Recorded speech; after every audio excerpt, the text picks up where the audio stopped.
Bonjour à toutes et à tous, salut à toi peuple du futur, on fait les perles aujourd'hui. Comme disait Faflarage, pas le choix, faut y aller. Première perle, ça c'est un post Le Figaro. Le Figaro qui reprend Mathilde Panot, déjà c'est jamais bon. Mathilde Panot qui nous dit « On dit que c'est inacceptable de voir des petites filles voilées. Est-ce que c'est acceptable de voir un baptême d'enfants à un âge où ils ne sont pas capables de consentir ? L'islamophobie tue. » Tout à fait, je suis plutôt d'accord. Et alors, celui qui s'en empare évidemment, c'est Laurent Wauquiez qui dit « Le projet de LFI en une phrase, on interdit les baptêmes et on rend obligatoire le voile. » Vous êtes des dangers pour la République et une honte pour la France. Non mais avec lui j'abandonne moi. J'ai plus les mots en fait pour qualifier Laurent Wauquiez. Bon que ce soit un fasciste, c'est désormais explicite. Et alors à côté de ça, c'est quand même un homme qui fait preuve avec une constance désarmante d'une stupidité qui est en train de devenir proverbiale. Bête comme Laurent Wauquiez, c'est, je crois, dans les mois et les années qui vont venir, l'expression qui remplacera bête à bouffer du foin. Pardon, mais ce monsieur qui est quand même, rappelons-le, normalien et agrégé d'histoire. Là, pour à ce point-là ne pas comprendre une phrase pourtant d'une clarté diaphane, c'est soit une mauvaise foi, mais qui devrait le disqualifier de manière absolument définitive pour s'exprimer dans l'espace public, soit une bêtise confondante qui fait de lui l'idiot du village dont, pardon, il faudrait faire attention à lui parce que c'est... Mais quand même, c'est terrible quoi. De toute façon, il y a de la bêtise, quand bien même il est de mauvaise foi, il le sait. Il y a la bêtise de croire qu'on va pas le voir.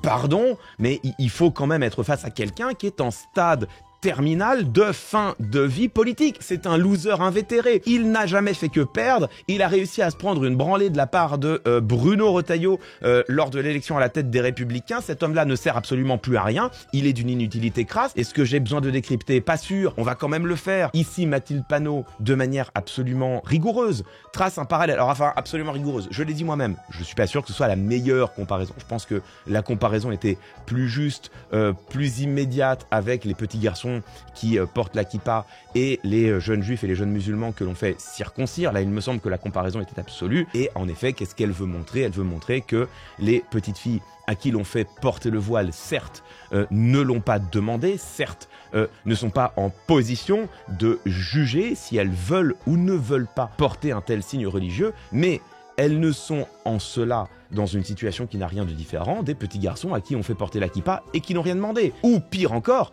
des petits garçons que l'on circoncis, qui n'ont rien demandé et qui ne pourront plus jamais faire machine arrière. Si on t'a coupé un bout du kiki, c'est plus compliqué de revenir dessus. Oh attention chérie, ça va couper. Et alors lui, qui fait mine de croire qu'elle veut interdire les baptêmes et rendre obligatoire le voile, mon contre-argument sera le suivant. Non. Non, Laurent. Attendez, ça a l'air fou. On a lui, là, Julien Audoul, condamné à de la prison avec sursis pour détournement de fonds dans l'affaire des assistants parlementaires du Rassemblement national. En face de lui, Jean-Marc Morandini, condamné à de la prison avec sursis pour corruption de mineurs. Ils sont entre eux, il y a un petit entre-soi. Ils parlent d'une mère de famille qui a agressé un enseignant et qui prend 6 mois de prison avec sursis. Ça a l'air proprement hallucinant. Qui va avoir peur d'une justice 6 mois de prison avec sursis. Avec sursis, bien Avec évidemment. sursis. Le sursis aujourd'hui en France est un permis de recommencer. Je vais rien dire. C'est un permis de récidiver et j'allais dire même que c'est un carburant pour la récidive. Il s'est pas rendu compte. Il s'est pas encore rendu compte. Chut. Il a pas compris qu'en face, le mec a pris prison avec sursis pour corruption de mineurs. Lui dites pas, par pitié, lui dites pas, sinon il va se sentir mal. La violence, non seulement de parents d'élèves qui sont, encore une fois, en rupture totale avec les lois de la République, en rupture avec l'autorité et le respect et nos règles de vie. Il s'est pas rendu compte que lui aussi, il avait pas respecté les règles de la République. Il était en rupture avec l'état de droit. Attention, lui dites pas surtout. Mais aussi en rupture avec certains élèves, parce que certains élèves aujourd'hui constituent des risques et des facteurs de menace. Tu sais ce qui constitue des risques et des facteurs de menace pour les élèves? Les qui font du détournement de mineurs. Ça, c'est un facteur de risque et de menace pour les élèves. Et chez qui ils s'expriment? Non, rien. Je trouve que cet extrait, il est révélateur. Et il est assez précieux. Parce que cela vous montre à quel point est-ce que, dans leur esprit à eux deux, ils sont littéralement au-dessus des lois. Derrière le détournement de fonds massif du Rassemblement national, il y a le sentiment d'être au-dessus des lois, de ne pas avoir soit à se plier aux lois de la République dont on demande pourtant l'observation scrupuleuse pour les autres. Pour eux, la justice juste, c'est une justice de classe. C'est une justice qui pardonnera tout à eux, les bourgeois, les puissants, les grands mâles blancs en situation de pouvoir qui estiment n'avoir jamais à répondre de leurs actes. Et c'est vrai pour les deux là sur le plateau. C'est quand même fascinant parce que là en plus on parle de Julien Audoul. On parle du gars qui, 6 mois après avoir pris un poste d'assistant prétendument parlementaire, envoie un mail à Marine Le Pen elle-même en lui disant « Marine, ce serait bien quand même que je rencontre ma députée parce que ça fait 6 mois et j'ai toujours pas été à Bruxelles, je ne l'ai toujours pas rencontrée. » Fin de la blague. Le détournement de fonds, il est en or massif. C'est des faits qui sont extrêmement graves. C'est un système entier de détournement de fonds. C'est des millions et des millions d'euros qui ont été détournés. Et en face, on a quand même Jean-Marc Morandini, condamné pour détournement de mineurs. Mais selon eux, que eux bénéficient du sursis, c'est normal. C'est même pas normal. Ce qui est anormal, c'est déjà qu'ils aient été condamnés. Parce que eux, ils se perçoivent comme pas dangereux pour la société. Ils se perçoivent comme pleinement insérés dans la société. Ils se perçoivent comme ne représentant aucunement une menace, un danger pour leurs concitoyens et leurs concitoyennes. Donc pourquoi venir les embêter avec tout ça? Voilà, prison avec sursis, c'est bien le minimum. C'est bien le minimum. On va pas en plus leur demander de payer les fautes qu'ils ont commises et pour lesquelles ils ont été condamnés. Pensez-vous par contre les autres là? Toutes celles et tous ceux qu'ils fustigent à longueur de discours, d'émissions ou d'éditos. Eux pour eux, on veut non seulement l'observation scrupuleuse des règles de la République, mais de surcroît, on estime que ces règles-là ne sont jamais et ne seront jamais assez sévères. Et c'est là que tu vois à quel point, dans cette séquence, ce qu'elle révèle en creux et qui est terrible et qui est abject, c'est à quel point est-ce que leur vision de la société est une vision structurellement inégalitaire. Leur vision de la société, c'est le souhait d'une société, ce qu'elle est déjà d'ailleurs, divisée en classes, divisée en castes, où certains n'ont jamais à payer, y compris pour leurs erreurs, y compris pour leurs méfaits, y compris pour leurs méfaits les plus graves, quand d'autres doivent trimer et au moindre écart méritent la plus grande sévérité avec laquelle il est possible de les frapper. C'est exactement ça ce qu'ils demandent, et c'est d'ailleurs exactement ce que demandait Marine Le Pen pour elle-même quand elle disait que le fait d'être favorite aujourd'hui dans les sondages à 2 ans des élections présidentielles, ce fait-là devait justifier que la justice la traite différemment. Elle demandait une justice de classe. Elle demandait un traitement de faveur. Elle demandait de rompre précisément l'état de droit. Donc derrière l'humour qu'on peut faire et le caractère absolument obscène de cette séquence, ce qui est passionnant, c'est qu'elle révèle exactement quelle est leur vision de la société. Et cette vision, elle est à vomir, tout simplement. Elle est à vomir, voilà. J'avance parce que maintenant, c'est Anne Hidalgo. Anne Hidalgo. Au Conseil de Paris, évidemment. Regardez-moi ça. Ici, c'est... Oh non, c'est pas assez fort. Ici, c'est... Et Paris est champion d'Europe.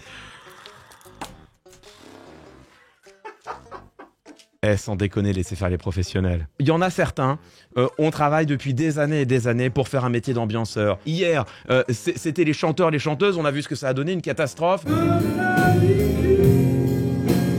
Aujourd'hui, là, c'est les ambianceurs, ambianceuses. Je dirais pas que c'est un échec, je dirais que c'est une calamité. Et demain, ce sera quoi? T'auras un problème de plomberie, ding ding, t'ouvres la porte, Emmanuel Macron, salut. Il y a un problème de plomberie. T'auras un problème de garde d'enfants, ting ting. Je ne sais pas ce qui me prend. Ça n'en méritait pas tant. Par contre, on va quand même le re-regarder. Et Paris est champion d'Europe. Ici, c'est... Et Paris est champion d'Europe. Le pire, je vais vous dire honnêtement, elle avait réussi son coup. C'est ça qui est terrible. Quand elle commence en disant « Ici, c'est... » et que t'as vraiment 3 personnes. Paris. Là, tu te dis non, ça va être dramatique. Et derrière, ça marche. Oh non, c'est pas assez fort. Ici, c'est... Tu vois, il y a les gens qui arrivent, là, tu dis pas mal. Et derrière, il faut transformer le truc. Et Paris est magique, championne d'Europe. On s'associe bien sûr aux félicitations nationales de nos champions. Paris brille à nouveau du toit de la Tour Eiffel comme le phare qui éclaire le football mondial. On passe maintenant au sujet du jour. Voilà, et c'était parfait. Laissez faire les professionnels, tentez pas des choses comme ça, c'est des cascades compliquées. Laissez ça aux professionnels, de grâce, de grâce. Clément 2026. Ah bah moi tu me mets maire de Paris, au moins j'ambiance le conseil. On n'a pas encore vu Attal et ses jouets. Regardez, il respire la joie de vivre. Observation factuelle, Gabriel Attal de semaine en semaine, ses cernes se creusent de plus en plus. Tu vois quand même les ravages de la politique sur votre organisme. Pour moi ça c'est moins anecdotique qu'il n'y paraît. Je mets ça aussi pour mettre en évidence le fonctionnement absolument malsain de la politique providentielle, parce que c'est ce monde dans lequel on vit. On vit dans la politique qui repose sur le mythe de l'homme providentiel, que vous voyez avec Gabriel Attal. J'ai pas souvenir de l'avoir vu de manière physique, visuelle, de manière aussi flagrante, en tout cas depuis très longtemps. C'est à quel point est-ce que ce mythe de l'homme providentiel, il est pervers, néfaste et nauséabond pour les responsables eux-mêmes. Tu vois ce que ça fait à un individu de se rêver tout d'un coup en sauveur du pays, en héros absolu de la nation, et de retomber le lendemain à l'échelle de rien du tout de la politique, à l'échelle de troisième couteau, ça le détruit. Je vois pas pourquoi est-ce qu'on devrait s'infliger ça, nous, peuple, de remettre notre destin entre les mains d'individus qui n'ont absolument rien d'exceptionnel, parce que personne n'est suffisamment exceptionnel pour mériter que tout un peuple, selon moi, remette son destin entre ses mains. Mais au-delà, tu vois aussi ce que ça fait aux individus qui tentent le coup, qui jouent ce jeu, qui se voient monter, descendre, et qui, dans la descente, se fracassent durement. Mais là, chez Gabriel Attal, c'est quand même particulièrement visible. J'ai fait un dégagement infini, on n'a toujours pas vu la vidéo, parce que la vidéo, elle a l'air banger. Donc c'est parti, c'est Gabriel Attal. Ça fait plusieurs semaines qu'il y a une personne mystère qui m'envoie par la poste des figurines Star Wars. J'ai reçu d'abord celle-là, ensuite celle-là, et là carrément une énorme figurine Star Wars. Alors je pense que la personne sait que je suis fan de Star Wars, d'ailleurs j'ai une belle affiche dans mon bureau ici. Le problème, c'est que je ne sais pas qui remercier, puisqu'il n'y a jamais de nom, il n'y a jamais de mots dans la boîte quand on m'envoie ces cadeaux. Donc est-ce que la personne qui m'a envoyé ces figurines Star Wars peut mettre son nom en commentaire de la vidéo pour que je sache qui remercier? Il a tenté un sourire. J'ai reçu d'abord celle-là, ensuite celle-là. Notez l'émotion de Gabriel Attal. Regarde, ça, c'est le visage de quelqu'un qui est très heureux. Gabriel, cligne des yeux 2 fois si t'as besoin d'aide, parce que là, on se pose des questions, on est inquiet pour toi. Alors je pense que la personne sait que je suis fan de Star Wars, d'ailleurs j'ai une belle affiche dans mon bureau ici. Alors c'est quoi l'affiche? Mais c'est quoi cette histoire-là? Regarde-moi ça. Il a acheté un cadre, mais regardez-moi ça si c'est pas dégueulasse. J'ai trouvé l'affiche, incroyable. Affiche originale du film Star Wars, conçu en 78. Ok, donc, mais non. Combien? Cette affiche originale du film Star Wars est le modèle D, dit du cirque, conçu par Drew Struzan et Charlie White. L'œuvre originale des 2 artistes est exposée chez George Lucas, qui affirme qu'il s'agit de son affiche préférée. Merci à Julie, une vieweuse, qui nous montre que on peut en effet acheter pour 8,99 € cette affiche de Star Wars. Après, quand même, pour aller chercher cette affiche-là, plutôt que la traditionnelle affiche que tout le monde connaît de Star Wars épisode 4, que tu trouves absolument partout, pour aller chercher cette affiche-là, de la part de Gabriel Attal, pour le coup, c'est un peu geek. Alors après, t'as un mec comme ça qui te dit « Donne ton adresse, je veux te remercier, donne ton adresse. » Envoie ton adresse, je veux te remercier. Promis, c'est pour te remercier. Donne l'adresse, c'est pour toi. Non, moi, j'envoie pas mon adresse, hein. Pardon. Même si c'est pour être gentil avec lui, merci, mais laisse-moi tranquille. Pour que je sache qui remercier. Le sourire. On n'oublie pas que c'est le même mec qui, il y a encore quelques semaines, nous disait qu'il voulait interdire le port du voile mineur de moins de 15 ans dans l'espace public. Ce type-là demande ni plus ni moins que de sortir du cadre laïque de notre République française. Pas trop de compassion non plus, mais le fait est qu'il a pas l'air d'aller très bien, quoi. Hein. Il y avait Macron hier à la télé, vous saviez ou pas? Je m'en fous. C'est vous dire si vraiment plus personne ne s'intéresse à lui. Alors là, pour le coup, le désintérêt est total et absolu. Emmanuel Macron parle, plus personne ne l'écoute. Il était bien sur France TV en direct dans l'émission Urgence Océan, 2h30, et tout le monde s'en fout. Voilà les audiences. Belfond, le prix de la vie, série de France 3 qui a fait 3 millions de téléspectateurs. Koh-Lanta qui a fait 3 millions de téléspectateurs. France 2, Urgence Océan avec Emmanuel Macron, 1,5 million. À peine mieux, hein. Quelques centaines de milliers de téléspectateurs de mieux que le documentaire sur France 5, Mieux vivre avec l'arthrose. Pas ouf l'audience, quoi. Quand c'est Olivier Dussopt de personne n'a craqué, mais là Emmanuel Macron, c'est personne n'a regardé manifestement. Il y a cet échange avec Hugo Clément. On est en train de parler de Shein, l'ultra fast fashion, et du texte de loi qui est en train d'aboutir à l'Assemblée nationale justement pour taxer davantage l'ultra fast fashion en France, notamment Temu et Shein. Découvrons ça ensemble, apparemment c'est banger. Je prends le... En fait, je me mets dans la roue de Marie-Jo ou dans la foulée, si je puis dire. J'aurais du mal pour... Alors mes blagues elles sont nulles, mais alors les siennes, pardon. Tous notre rôle à jouer. C'est juste... Mais les politiques aussi, Monsieur le Président, ont leur rôle à jouer. Et justement, qu'est-ce que vous dites à cet homme que vous connaissez bien, qui a été l'un de vos proches, il a même été votre ministre de l'Intérieur. Non, mais le mettez cet pas homme, au pilori. C'est Christophe Castaner. Et aujourd'hui, il travaille pour Shein. Ouais, il est conseiller stratégique en France de la marque chinoise. Il n'y a rien qui vous gêne? C'est un peu...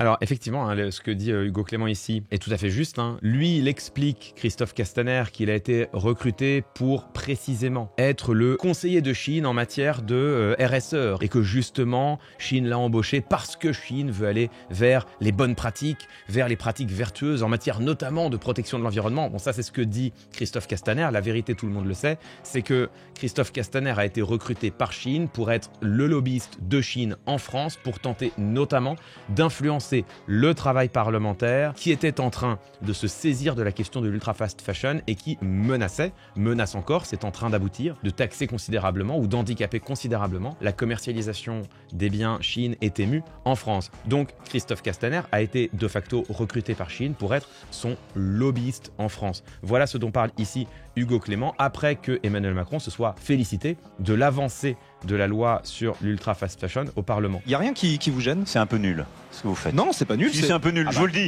par rapport au débat. D'abord parce que c'est une question légitime. Il a été ministre de l'Intérieur, il travaille aujourd'hui pour Chine. C'est une pression exercée sur un journaliste de la part du président de la République qui est folle. C'est-à-dire que là, on a un journaliste qui, pour le coup, fait son boulot. Hugo Clément, qu'on l'aime ou qu'on le déteste, là, on peut lui reprocher de ne pas faire son travail. Pour le coup, on a un journaliste qui fait son boulot, qui met Emmanuel Macron en vis-à-vis à la réalité de son héritage, puisque Christophe Castaner, qui a été tout de même l'un de ses plus proches compagnons pendant son ascension présidentielle en 2017, qui est devenu derrière porte-parole du gouvernement, puis ministre de l'Intérieur. Cet homme qu'Emmanuel Macron a fait, qu'il a fabriqué, dont il a construit le carnet d'adresses. Cet homme utilise désormais ce carnet d'adresses, cette influence qu'il a acquise pour faire du lobbying auprès de Chine. Donc il est directement responsable de cela. C'est son héritage. C'est bien sûr pas Emmanuel Macron qui a choisi pour Christophe Castaner le poste auquel il allait candidater. Mais il peut être placé face à cette responsabilité. C'est lui qui a fait cet homme, qui l'a fabriqué.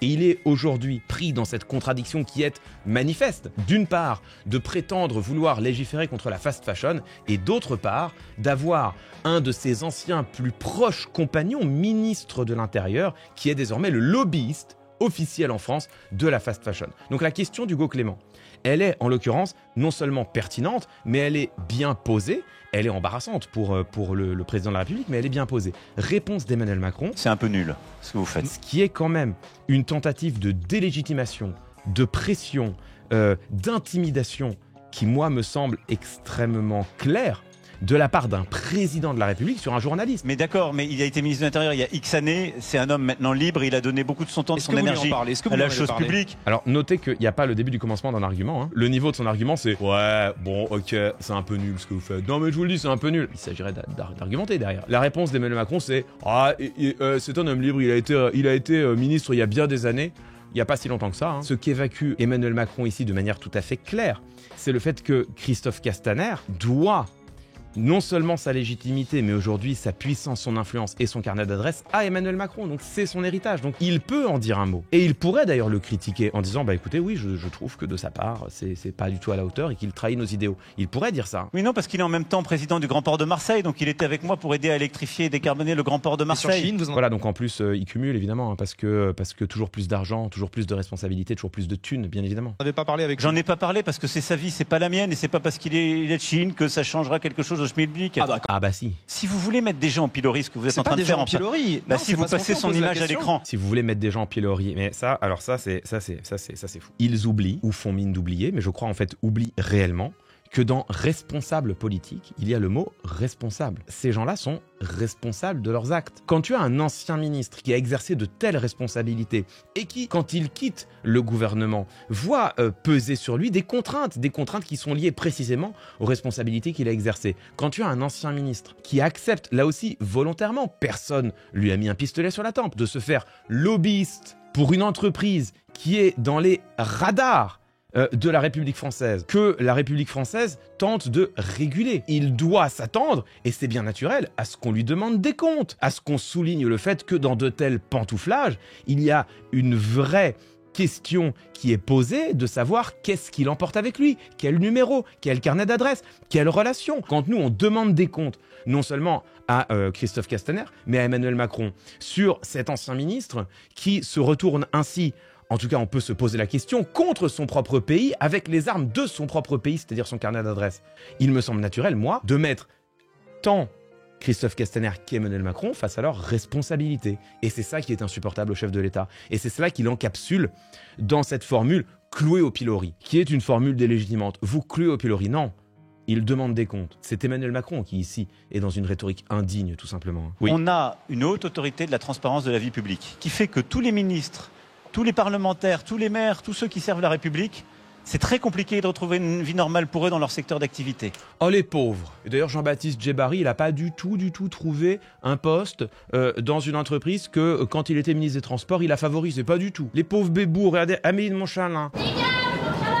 Elle était ministre en 2022 après la présidentielle. Alors pas de peau. Elle s'est gaufrée aux législatives. Du coup, comme elle n'avait plus d'emploi, regardez, elle a été représentante permanente de la France auprès de l'OCDE. Tiens d'ailleurs, regardez, sa prédécesseur, c'était Muriel Pénicaud, une autre ministre. Et puis ensuite, elle est redevenue ministre des Comptes Publics, tranquillement. Entre-temps, elle n'a pas regagné une élection. La dernière élection à laquelle s'est présentée Amélie de Montchalin, c'est toujours un échec cuisant. C'est toujours une humiliation. C'est toujours un rejet de la part de ses concitoyens. La pauvre bichette, c'est dur de se recaser. Bah non, c'est pas dur. Mais les pauvres, c'est pas facile quand même. Non mais sérieux, de qui se moque-t-on? Non mais pardon. Je vais vous le dire, je ne suis même pas d'accord avec moi-même quand je dis tout ça. Parce que le problème, c'est qu'évidemment, quand tu t'engages dans ces critiques-là, dans cette pente-là, il y a très vite le tous pourri qui arrive. Et ça, pour le coup, je pense pas que ce soit un bon message à véhiculer. Je pense que des responsables politiques, éthiques, il y en a, qui prennent leurs responsabilités, il y en a. Il faut faire attention avec les interprétations, les analyses qui sembleraient disqualifier comme ça l'intégralité du personnel politique. Et c'est pas ce que je veux faire ici. Je mets cette précaution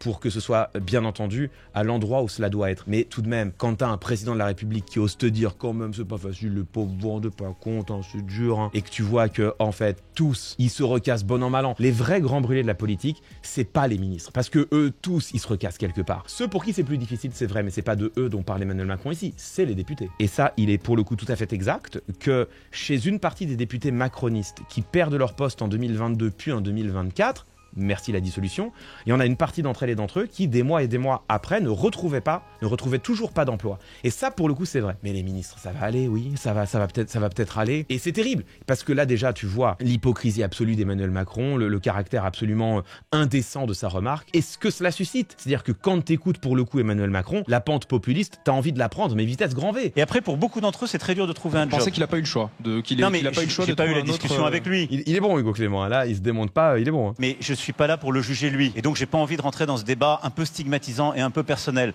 Je trouve que les débats méritent mieux que ça, si vous me permettez. J'aime pas ces méthodes.